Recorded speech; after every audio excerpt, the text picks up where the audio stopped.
How many parts make up a whole? Today we're continuing our discussion on the important generative culture attribute, interdependence. We know that each of us are a part of many systems. My body is part of a system. My family is part of a system. My team is part of a system. My industry is part of a system. My city is part of a system. The most important point is every system has a defining property that comes from how the parts interact. And this defining property is something which none of the parts does individually. In our example, our teams are a system. The defining property of a team, for example, can be to provide customer service.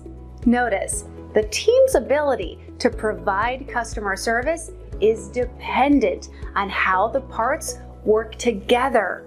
And notice that none of the parts by themselves are able to provide the customer service required by the bigger system or the company. When a team member interacts with all the other parts of the team, customer service can be provided. But can you provide customer service in a bubble by isolating? Of course not. What if you need to take a lunch break? Or if there's a technical issue with your communication tool? Or if a new special circumstance arises that requires authorizing a solution outside of the agreed upon parameters?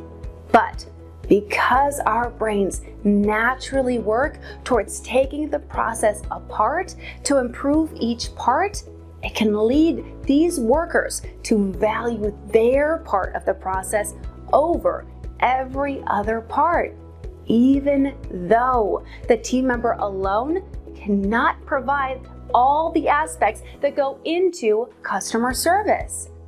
Remember, the performance of a system is the product of the interaction of the parts, not the sum of the parts. But that's what so many managers do to their teams. They naturally look at their teams as a collection of individuals. The first step towards seeing them as an organization or a system is to determine the defining property of the team, which is a first step in the synthesis approach.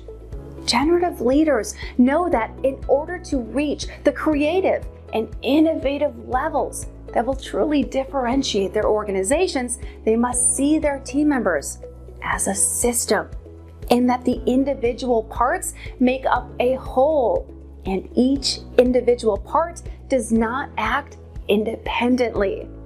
These leaders understand that the interaction of each part affects the whole system. So, are you a generative leader that can help your teams see the value of all the parts and see themselves as an interdependent system? Thank you for letting me share my leadership thought. Have a great week.